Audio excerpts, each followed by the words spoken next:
Dassasaa Birruu, Baaroo Tumsaa, Elomoo Qilxuu, Jaarraa Abbaa Gadaa, Abishoo Garbaa, Hayilee Fidaa, Maannoo Mazannir, Hayila Maariyaam Gammadaa, Garasuu Dhukii, Asaffaa Shaaroo Lammii, Batar Abdii, Caalii Shonee, Oliiqaa Dingilii fi Warintan oduu idileeti an oduu har'aa waliin hordofaa Maammati. Oduu teenya jalqabaatiin hidhamtoonni siyaasaa Oromoo mana hidhaa Qaallitti zoonii 6ffaa fi 8ffaa diddaa nyaata lagachuu itti fufuu isaanii maatiin OMN itti himan. Addatti hidhamtoonni siyaasaa Oromoo mana hidhaa Qaallitti zoonii 6ffaa obbo Jawaar Mohaammed, obbo Baqqalee Garbaa, obbo Hamzaa Booranaa fi Shamsaddiin Xahaa diddaa nyaata lagachuu kana dursanii waan eegalaniif guyyaa 9ffaa isaanirra dhaqqabuun hedduu miidhamanii jiraachuu maatiin OMN itti himaniiti jiru.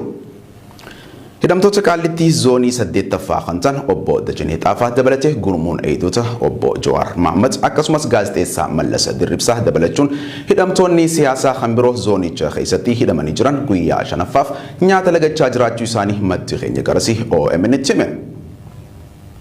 Gama birootiin qondaalonni ABO waajjira poolisii bulchiinsa magaalaa Galaanitti hidhamanii jiran guyyaa 5ffaaf diddaa nyaata lagachuu kan itti fufan hoggaa ta'u haalli fayyaa waliigala hidhamtoota kanneenii hedduu yaaddeessaa fi sadarkaa sodaachisarra gahu maddi keenya himeeti jira.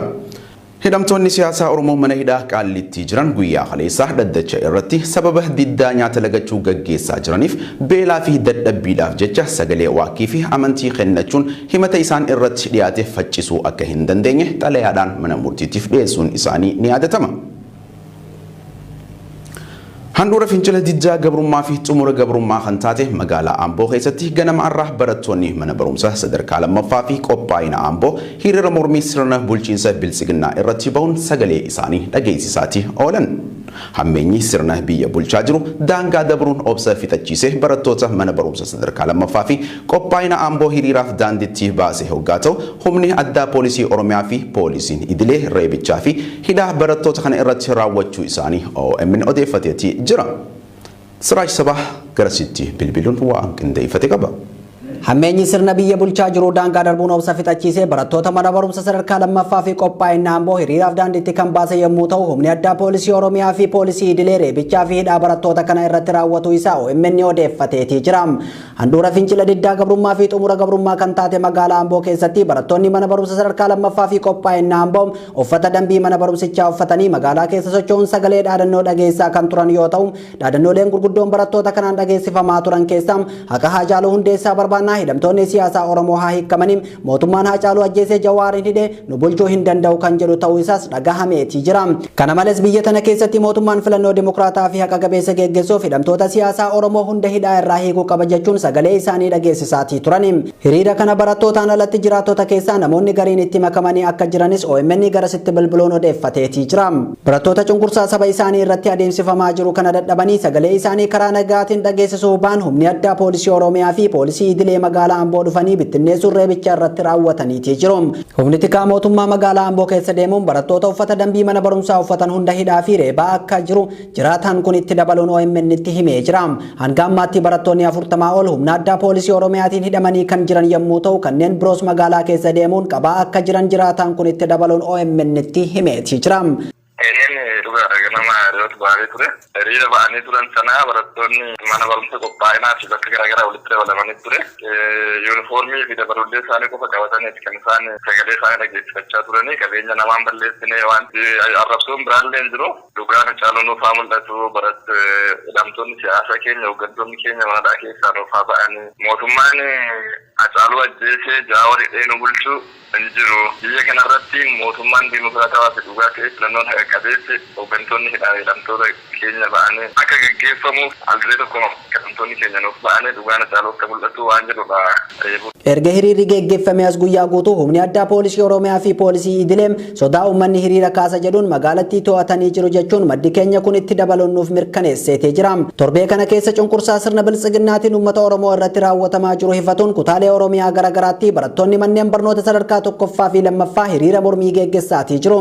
Mootummaan Itoophiyaa mormii isa mudataa jiru kana humna waraanaatiin ukkaamsaa jiraatus gaafiin hidhamtoonni siyaasaa Oromoo hidhaa irraa haa hiikaman jedhuu fi waltajjiin biyyaalessaa hunda hirmaachise haa geggeeffamu jedhu uummataan gaafatamaatii jira.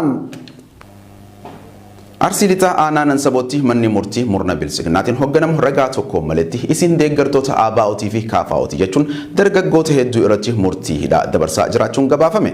Manguddoota dabalatee namoonni hedduun manneen hidhaa keessatti dararamaa akka jiranis ibsameetii jira. Na'imaa Umar dabalata qabdi. Godina Arsii lixaa aanaanan sabootti manni murtii murna bilxiginnaatiin hoogganamuu dargaggoota aanichaa hedduu irratti yakka tokko maletti murtii hidhaa dabarsuun dhagayame. Akka maddeen keenya kan naannawa san jiran OMN fi manitti dargaggoonni kunneen sababa paartii humnaan biyya bulchaa jiru bilxiginnaa deeggaruu didaniif qofa ABO fi KFO wajjin hidhata qabdan jechuun hidhamanii dararamaa turani. Tibbana ammoo hidhamtoota kanarratti murtiin dabaa raawwatamee jiraachuu namni taatee kana itti dhiyeenyaan quba qabu tokko ibsee jira. Dargaggoonni aanaanan saboo magaalaa Warqaatti murtiin irratti dabre kunneen dargaggoo Muhammad Yaaqub hidhaa waggaa tokko, Tajjii Jaarsoo hidhaa waggaa tokko fi ji'a afurii akkasumas dargaggoo Saadaam Abdoo hidhaan waggaa tokko irratti murtaa'ee akka jiru himamee jira. Kanneen murtoon dabaa irratti dabre kanaan alattis manguddoolee dabalatee namoonni hedduun aanichatti mana hidhaa keessatti ji'oota baay'eef dararamaa akka jiranis jiraataan magaalaa Warqaa kun itti dabaluun ibsee jira. Naannoo fulbaana keessa hidhamanii KFO deeggartuu, adda bilisummaa deeggartuu waan akkasii jedhamanii hidhamaa turanii jettanii isaan qofatti kan murtaa'e malee haalli daansaa akkuma waliigalaas qaama hundaaf wanna jaarsota abbootii gadaa abbaa amantaa hundinuu hidhamanii jiranii jettanii amma turre jimaataadha akkasuma tokko akkasitti murteessan qaama isaan deeggaru poolisii sirnichaa ta'uu daasaa isaanii kagandaa ta'u akkanumaan fidanii ragaa irra baatan amma ragaa tuba. Ajjechaan maqaa waraana bilisummaa Oromoo wajjin hidhata qabdan jechuun namoota nagaa irratti waraana bilisignaatiin raawwatamu cimee itti fufeetii jira. Godina Wallagga Lixaa aanaa Sayyoonoolee ganda lalistuu Geecotti kurraan dhala sadii bara 2020 takka roobii dabarte waraanni murna bilisignaa barataa kutaa sagalaffaa Saamu'eel Mitikuu jedhamu rasaasaan ajjeesanii jiraachuu maddeen OMN himan. Jiraataan aanaa Sayyoonoolee ajjechaa kana OMN hime akka ja'utti naannichatti barattoota qeerroowwanii fi jiraattota nagaa waraana bilisummaa Oromoo wajjin qunnamtii qabdu jechuun xiyyeeffannaa keessa galchanii adamsaa akka jiran hima. Barataa Saamu'eel Mitikuutis maqaa waraana bilisummaa Oromoo wajjin hidhata qabdi jechuun osoo inni mana barumsaa irraa gara mana isaadhaa galaa jiru waraanni mootummaa Abiy Ahmed rasaasaan akka ajjeese madda keenya kanarraa odeeffanneeti jirra. Gabaasni Hammaamad Fantaalleeti. Guyyaa kaleessaa godina Baalee magaalaa Roobee keessatti dargaggoota lakkoofsaan 27 ol ta'an sababa huccuu keelloo maaliif uffattan jedhuun kan hidhaman ta'uu jiraataan magaalaa Roobee irraa dubbisne tokko bilbilaan OMN hime. Achuma magaalaa Roobee mana barumsa sadarkaa takkaffaa madda walaabuu jaamu waamamutti halluun yuunifoormii barattoota keelloo waan ta'e qofaaf dura ta'an mana barumsichaatiin akka hin uffatamne dhoorgamuun dhaga'ame. Muhammad Morkamaa dabalata qaba. Godina Baalee magaalaa Roobee mana barumsaa sadarkaa tokkoffaa madda walaabuu jedhamuun waamamutti halluu yuunifoormii barattoota keelloo ta'urraa kan ka'e dura ta'an mana barumsichaatiin akka hin uffatamne dhoorgamuun dhaga'ame. Kaadreen magaalattii sodaa guddoo keessa seentee jirti kan jedhu maddi keenya magaalaa Roobee irraa odeessanuuf qoode tokko yuunifoormii barattoonni waggoota hedduuf itti fayyadamaa turan sababa uummanni Oromoo sochii keelloo yookiin yeloo muuvimentii jedhaniif qofa huccuu keelloo barattoonni kun itti fayyadamanii turan kan dhoorgan jechuunis dubbata. Mootummaan biltiginnaa dhaloota lafaa dhufaallee sammuu bilisaatiin akka hin baranneef siyaasa laaqamaa biyyattiitiin xiinsammuu isaanii miidhuu fi tattaafataa jira jiraataan dubbifne kun. Akkasuma guyyaa kaleessaa magaalaa Roobee keessatti dargaggoota lakkoofsaan 27 ol ta'an sababa huccuu keelloo maaf uffattan jedhuun kan hidhaman ta'uu jiraataan magaalaa Roobee irraa dubbifne tokko bilbilaan OMN'tti himee jira. Maddi odeessaa nuuf kenne kun akka jedhutti kaadireen magaalaa Roobee fi waraanni magaalattii keessatti bobbaafamanii guyyaa kaleessaa magaalaa keessaa jooruun namoota huccuu boora uffatanii deeman yoo argan maaliif huccuu keelloo uffattee jechuun dargaggoota baay'eef daandirraa qabanii kan hidhan yoo ta'u wal dhibdee guddaan dargaggootaa fi qaamota hidhatee kan gudditti akka uumames himee jira. Guyyaa kalee uffata maa godhatan jedhanii naannessanii ijoollee baay'ee haga illee baay'inaan nama 27 geettee guuraniitiin mana hidhaatti Nagaa turanii ijoollee maaliif fudhatan jedhanii yoom bittanii maaliif fudhatanii jedhanii ergas yemmootu ijoolleen eegaa dhufaa jedhanii baay'inaan kun ji'a 3 kun ji'a 4 kun ji'a 2 jedhanii maaliif bittanii jennaan ati maaliif bittee waliin jedhanii baay'ee waliif bu'anii wal kaa'isaa turanii ijoollee baay'eedhaan mana barumsa dabalaa ijoollee elementarii yuunifoormii jedhaa boora waan ta'eef kanaan booda uffata booraa akka godhatanii dhufne yuunifoormii booraas godhatanii dhufne akka Jawaar faati mana hidhaa beellama turanii jedhanii. Hirmaannaa waraana Eertiraa lola naannoo Tigraay keessatti qabu hordofee hammeenya bakka sanitti raawwatamaa jiruuf taajjabtoonni addunyaa waywaataatii jiru. Waajjirri Haajaa Alaa Ameerikaa saamichi gudeedamuun dubartootaa fi sarbamiinsi mirga namoomaa mooraawwan baqattootaa keessatti raawwatamaa jiraachuu ragaa qabatama argachuu hima. Ragaaleen deeggaramu wanti danda'amu ammoo loltoonni Eertiraa baqattoota Eertiraa Tigraay keessa jiran humnaan gara biyya isaaniitti deebisaa jiraachuu isaati. Gabaasa Siraaj Sabaa Mohammad Morkamaa akka taanutti isiniif dhiyeessa. Waraanni Eertiraa akka Tigraay gadhiisee ba'u Ameerikaan yeroo lammaffaaf waamicha dhiyeessite. Waajjirri Haajaa Alaa Ameerikaa saamichi dubartoonni gudeedamu reebichii fi sarbamni mirga namoomaa mooraawwan baqattootaa keessatti raawwatamaa jiraachuu ragaa qabatamaa argachuu irra deebi'ee ibsee jira. Baqattoonni Eertiraas hedduminaan qabamanii gara Asmaraa dabarfamuu ragaa qabaachuu addeessa gabaasaan kun. Bulchiinsa Ameerikaa akka himutti waraanni Eertiraa meeshaalee waraanaa gurguddaan deeggaramee karaa daangaa Tigraay haleelee jira. Loltoonni Eertiraa hundi saffisaan Tigraay keessaa akka bahan mootummaan Ameerikaa waamicha duraan dhiyeessee ture irra deebi'ee jabeessuu gabaasa VOA irraa hubachuun danda'amee jira. Dubbii himaa ministeera Haajaa Alaa Ameerikaa VOA'tti akka himanitti lolli hatantamaan akka dhaabbatu gargaarsi namoomaa gufannaa tokko malee warra gargaarsaa hatantamaan barbaadaniif akka dhaqqabu Ameerikaan gaafataa jirti. Dubbii himaan ministeera Haajaa Alaa Itoophiyaa Ambaasaadar Diinaa Muftii loltoonni Eertiraa Itoophiyaa seenuu gabaasa tokko agarrullee qabatamummaan isaa hin mirkaneessine jedhu. Ajajaan kaaba raayyaa ittisa biyyaa Itoophiyaa Meejar Jeneraal Balaay Suyyum dhiyootana waraanni alaa kan nu hin feene biyya seenee jechuun waltajjii Tigraay keessatti taa'ame irratti dubbatanii turan. Keessa beektonni akka jedhanitti garuu waraanni Isaayyaas Afoorqii deeggarsa mootummaa Abiyyi Ahmadiin Tigraay keessa seene jedhu. Bara faranjoota 1970 keessa hundeessitoota adda bilisa baasaa uummata Tigraay keessa tokko kan ta'ee fi booda ministeera ittisa Eertiraallee kan ture namni amma biyya Jarman jiraatu Masfin Hagos kaaba Itoophiyaa weeraruun kun galma Isaayyaas Afoorqii kan yeroo dheeraati jedhama. Gaafuma hariiroon Eertiraa fi Itoophiyaa karaa nagaatti deebuun Isaayyaas yaadni isaatii pellee fi balleessuu akka ture namni kun dubbatee jira. Masfin Hagos akka jedhutti loltoonni Eertiraa kaaba Itoophiyaa qabachuun kaampii baqattootaa kan baqattoonni Eertiraa keessa jiran to'atanii baqattoota irratti hammeenya hedduu raawwachuus dubbata. Jarmiyaan qorannoo DX Open Network jedhamu gama isaatiin mooraawwan baqattoota Hitsaatsii fi Shimeelbaa jedhaman kan baqattoota Eertiraa 25,000 qubsiisanii diigamuu kan agarsiisu suuraalee saatalaayitaan baasuu isaa VO'n dabalee gabaasee jira. Baasiin Ameerikaa Asmaraa jirus waraanni Eertiraa Tigraay keessa jiru hatantamaan akka ba'u waamicha mootummaan isaa baase fuula Feesbuukii isaa irratti ganama kana maxxansee jira. Mootummaan Itoophiyaa kan qormaanni bulchiinsaa biyya keessatti isa mudatee jiru dhiibbaa biyyoota alaatiin irratti adeemsifamaa jiru faalleessuun akka waan biyyoonni bulchiinsa isaa deeggaraa jiranitti fuula marsaa hawaasummaa irratti dhiyeessaatii jira. Sobaa fi fakkeessaa bulchaa Itoophiyaa ammoo bulchitoonni biyyoota garaagaraa saaxiluun dhiittaa mirga namoomaa biyyattii keessatti bulchiinsi bilisignaa raawwataa jiru balaaleffataatii jiru. Siraay Sabaa dabalata qaba. Mootummaan Itoophiyaa kan qormaanni bulchiinsaa biyya keessatti isa mudatee jiru dhiibbaa biyyoota alaatiin irratti adeemsifamaa jiru faalleessuun akka waan biyyoonni bulchiinsa isaa deeggaraa jiranitti fuula marsaa hawaasummaa irratti kijibaan ibsatullee dhugaan jiru faallaasanii ta'uu maddeen qabatamaan argisiisaatii jiru. Marii ministeerri muummee Dr. Abiyyi Ahmad chaansilarii Jarman Angeelaa Maarkar waliin taasise irratti bulchaan Itoophiyaa yaada fuula Tiwiitara isaa irratti barreesseen marii gaarii bilbilaan mari'achuu isaanii eeruun dhimmoota guddina diinagdee biyyoota lamaanii fi dhimma COVID-19 irratti mari'anne jechuun ibse.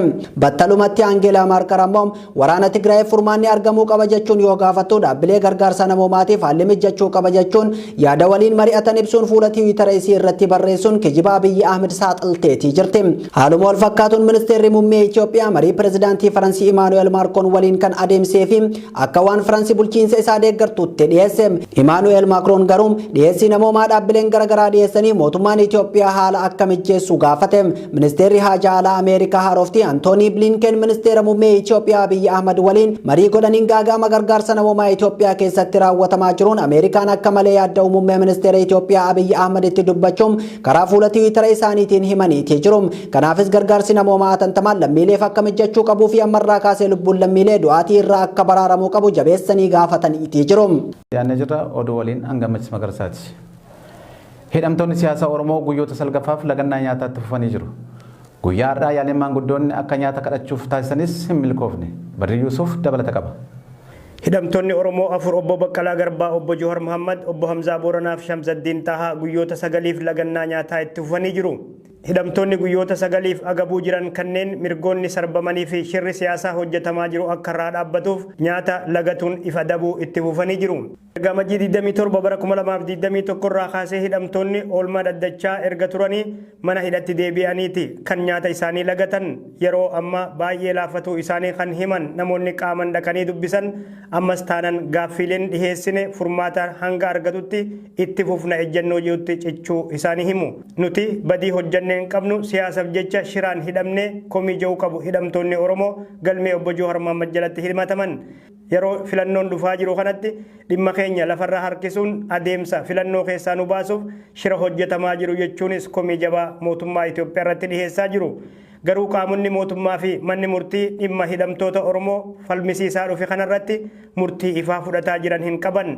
Bifuma wal fakkaatuun hidhamtoonni siyaasaa Oromoo miseensonni adda bilisummaa Oromoo obbo Mikaa'il Boonanaa fi obbo Kennasaa Ayyaana guyyoota 5f nyaata lagataa itti fufanii jiru. Hidhamtoonni kanneen mirga wabiin akka gadhiifaman manni murtichaa yeroo ajajes poolisiin gadhiisuu dide. Namoonni galmee obbo Johar Muhammad fa'aa jalatti himataman sababa nyaata lagatanii dubbachuu dadhabaniif bitootessa 1 bara 2021tti beellama biratti dabarfamanii jiru. Kaafaa'oon boordii filannoo biyyaalessaatiif xalayaa barreesse. Qabiyyee xalayaa boordii filannoo barreesse keessatti hundeeffama sarara eegalee qabsoo karaa nagaa gaggeessaa turuuf sababa biyyattii keessatti dirreen siyaasaa dhiphachaa dhufeef jijjiiramni paartichaaf uummanni arguu fawwees hin dhufne jechuudhaan ibsa. Munawwar Ahmad dabalata qaba. Paartiin Kaafaa'oo xalayaa Khamisa Kaleessaa boordii filannoo biyyaalessaatiif barreesse keessatti Kaafaa'oon qabsoo karaa nagayaatti kan amanu rakkoolee siyaasaa Itoophiyaa kan waqtaa'oo ta'ee fi kanneen turan furuuf marii fi waliigalteen barbaachisaa ta'u akkasumas taayitaa mootummaa qabachuuf meeshaa fi humnaan fayyadamuu caalaa uummata bal'aa biratti fudhatama kan qabu filannoo haqaa fi bilisaa gaggeessuuf hawwii gaarii qabaachuu ibsaa turuu yaadachiise. Dirreen siyaasaa dhiphachuurraa kan ka'e sirni bulchiinsaa paartiin Kaafaa'oos ta'e uummanni gaafatu dhufuu hin dandeenye jedha. Akkasumas walitti dhufeenyi caasaa mootummaa fi paartii biyya bulchaa jiru baay'ee walxaxaa ta'uurraa kan ka'e dhaabbileen dimokiraasii bilisa ta'uu fi kaayyoo dhaabbataniif hojjechuu hin dandeenye kan jedhu Kaafaa'oon paartichi haala heerri mootummaa fi seeronni biyyattii hayyamaniin tarsimoo fi sagantaa siyaasaa qabuun socho'ee uummataaf ibsuu hin dandeenye jedha. Itti fufuunis haala rakkisaa kana keessa osoo jirru filannoo waliigala marsaa 6ffaa dhufaa jiraachuu ibsa boordichaaf erge kanaan eere wantoota filannoof baay'ee rakkisoodha jees tarreesseeti jira. Inni jalqabaa caasaan boordii filannooleen osoo hin hafin kaadireen paartii biyya bulchuu itti nam'anii jiru jedha. Qaamni olaanaan boordichaas haasawa minjaalarraa kan hafe rakkoo caasaa gadii keessa jiru sakattee kallattii furmaataa kaa'uuf fedhiin qaban gad bu'aadha kan jedhu Kaafaa'oon. Kanaaf amanamtummaan boordicharraa qabnu saffisaan gad bu'aa dhufee jira jedha.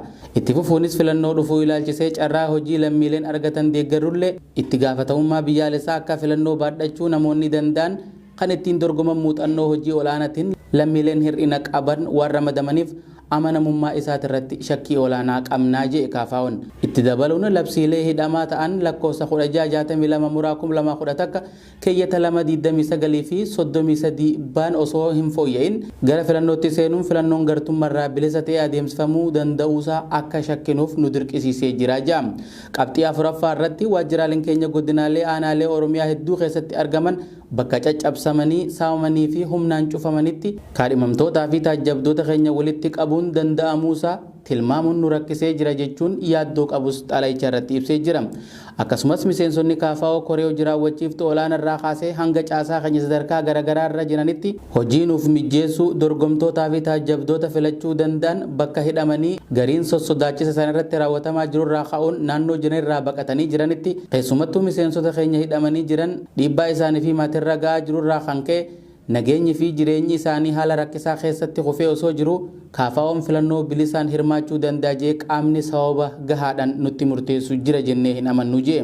Dhuma qabxii jaaffaa xalichaa irratti rakkoo nageenya biyyattii keessatti deemaa jiru irraa kan ka'e tokkoon sochii taasifamu komaandi poostiidhaan osoo to'atamu bilisaan sochoonee tarsiimoo fi sagantaa siyaasaa paartii keenyaa haala uummataaf ibsuun rakkisaa ta'e keessatti filannoo waliigala marsaa jaaffaa dhufaa jiru irratti hirmaachuudhaaf akka rakkannu beekame waajirichi ammarraa eegaluun furmaata barbaachisaa akka nuuf barbaadu ni gaafanna jechuun ergaa xalayaa boordii filannoo biyyaalessaatiif ergitana goolabeeti jira. Magaalaa Amboo keessatti hiriirri mormii jimaataa har'a gaggeeffamuusaa maddeen gabaasan. Hiriirri kun barattoota mana barumsaa sadarkaa lammaffaa kutaa 11ffaaf 12ffaatiin akka ta'e BBS odeeffatee jira. Badii Yuusuf barattoota keessaa nama odeeffate qaba. Magaalaa Fincila barattoota Oromootiin beekamtu Amboo keessatti guyyaa har'aa hiriirri gaggeeffamuu maddeen gabaasan. Shawaa Lixaa magaalaa Amboo keessatti guyyaa har'aa hiriirri barattoota Oromootiin kan gaggeeffame yeroo ta'u humnoonni mootummaa hiriira san humnaan bittinneessuun magaalaan Amboo yeroo ammaa sodaachisaadhaa ji'a jiraatan achirraa BBS'if yaada laate tokko. Barattoonni Oromoo ganama irraa mana barumsa sadarkaa lammaffaa Amboo haqni haa caaluu ifa haa ba'u jechuun dhaadannoo dhageessisaa turan. Daqiiqaa muraasan booda humnoonni mootummaa addaan bittinneessanii ji'a barataan achirraa dubbifne tokko.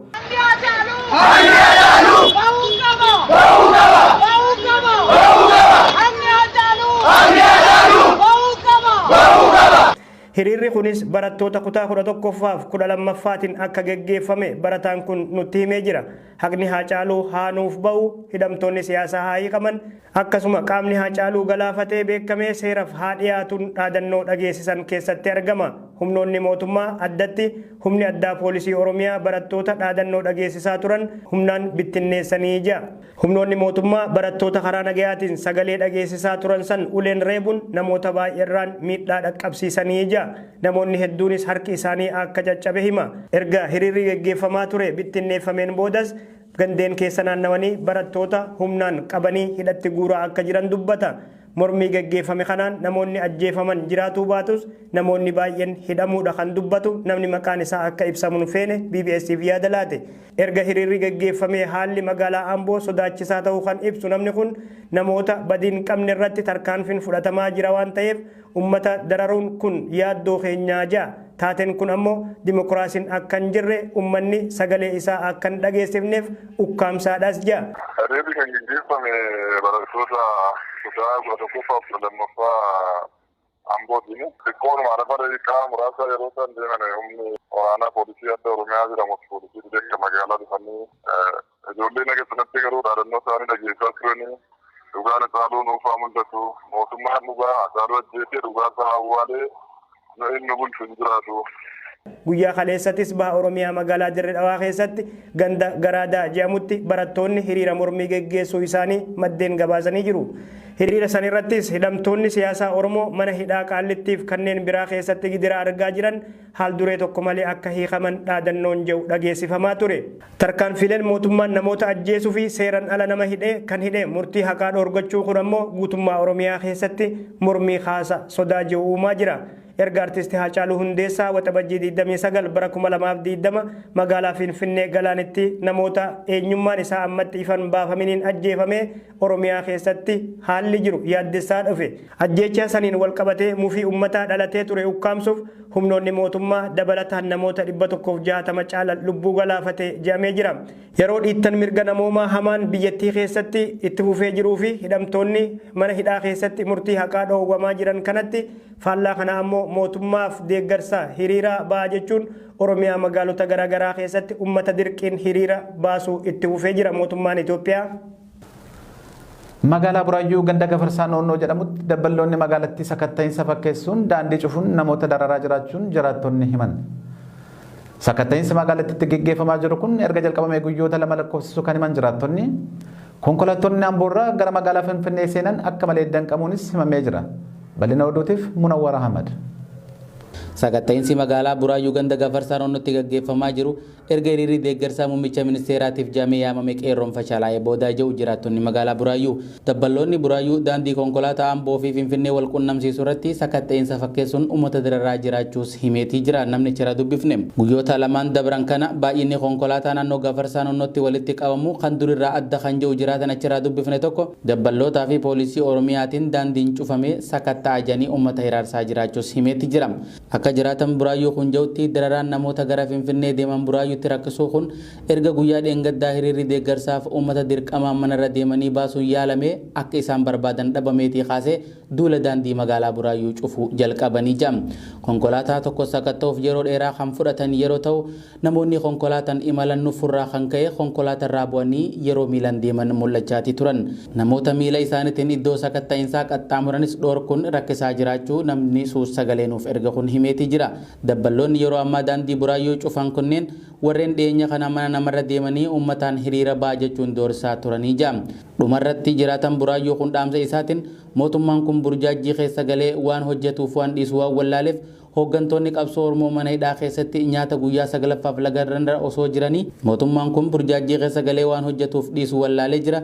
Hooggantoonni qabsoo Oromoo mana hidhaa keessatti nyaata guyyoota 9ffaaf lagarra jiran. Kanaaf uummanni keenya guutuu Oromiyaa fincila waliigalaatiif qophaa'aa mirga keenya kabachiisuu fi hidhamtoota keenya hidharraa baafachuuf haa qabsoonnu jechuun dhaammatee jira.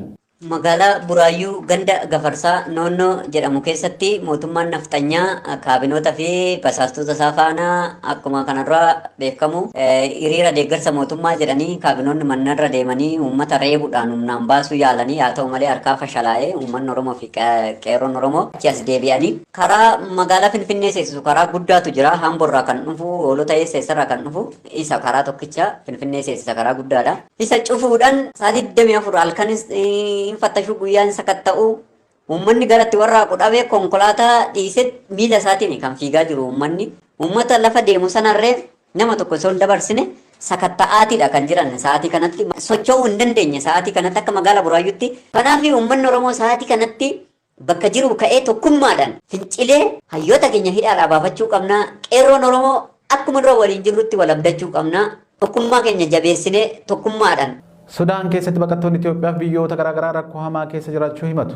Baqattoonni dhiyeenya kana waajjira muummee UNHCR duratti lagannaa nyaataa irra osoo jiranii humnoota mootummaatiin humnaan kafaman 1,000 ol caalan dirree balfi gatamu irratti barcaafamanii akka jiran BBS'tti dubbatan. Badri Yusuf ammas dabalata qaba. Baqattoonni Itoophiyaa fi biyyoota garaagaraa ta'an Sudaan keessatti rakkoo keessa akka jiran maddeen oduutti himaa jiru. Erga muddee 15 bara 2020 dabree kana keessa rakkoo isaanii himachuuf waajjira UNHCR duratti hiriira bayanii humnoota mootummaatiin achi kaafamanii magaalaa Khartoum naannawa Yuunivarsiitii Afrikaa jedhamutti darbatamanii dararamaa jiru. Baqattoota Oromoo achi jiran dubbifne keessaa tokko akka jirutti UNHCR jalatti galmoonnee haa jiraannu malee qabaan mirgoota namoomaa nuuf hin godhamu jee. Addatti baqataan Oromoo biyya Suudaan jiraatan yeroo koronaa vaayirasii kanatti gargaarsa namoomaa dhaabbata dhimma baqattoota UNHCR fi mootummaa akka barbaadu kallattiin dhaqnee yeroo gaafannetti garuu deebiin UNHCR jalqaba nuuf kenne rakkoo qabdan xalayaan beeksifadhaa isa jedhuu jea. Deebi'anii ammoo isin gargaaruuf humna hin qabnu baajanni kanaaf qabames hin jiru deebii jedhu karaa poolisiitiin nutti himanii jea. San booda baqattoota biyyoota 6 hanga 7 walitti babahaniin walitti dhufne hanga qaamni gargaarsa nuuf godhu deebii nuuf kennutti bifa lagannaatiin karra waajjira UNHCR dura ji'a 2 fi guyyoota 24f bullee jea. Baqataan Oromoo Sudaan magaalaa Khartoum irraa BBS'f yaada laate kun haala san keessa osoo jiran muddee 15 bara 2020 halkan walakkaa bakka baqattoonni rafaa jiranitti tikni mootummaa Sudaan konkolaattota gara 20tiin dhufanii akka nama yakka wayii hojjetee tokko yookaan akka waraanatti duulanitti achi fuudhanii bakka Yuunivarsiitii Afrikaa jedhamu duuba naannawa kositti nugatanii jea. Baqataan Oromoo kun yeroon kunis yeroo hoogganaan UNHCR olaanaan Filippoo Giraandii baya Sudaanitti mooraa qubsuma baqattoota daawwataa turanitti. Nutis carraa kanatti gargaaramne rakkoo keessa jirru itti himatuuf qophaa'aa yeroo jirrutti tarkaanfiin kun nurratti fudhatamee jechuun dubbata.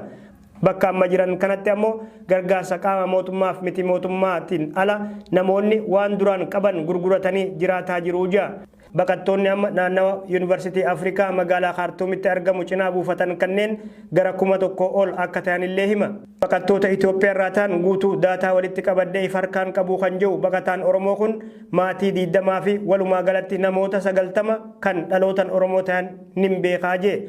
Baqattoonni humnaan poolisoota mootummaa Suudaanitiin waajjira UNHCR duraa kaafamanii dirree irratti gataman kanneen warreen xalayaa mirkanii UNHCR qabaniis jedhame.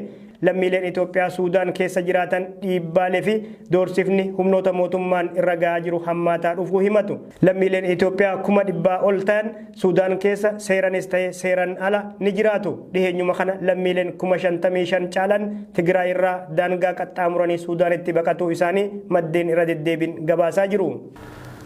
Kanaadaa keessatti daa'imni umrii ganna 17 duula filannoo keessa seenee dorgomuuf jiraachuun isaa dhagahame.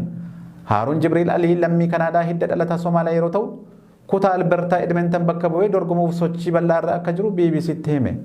Gabaasni kan BBC'tti Badri Yuusuf akka taanutti qindeeffate. Daa'imni dhalatee hanga ganna 18 gayutti yoo balleesse hidhuun dhorgaadha. Waraanattis hin hiriirfamu.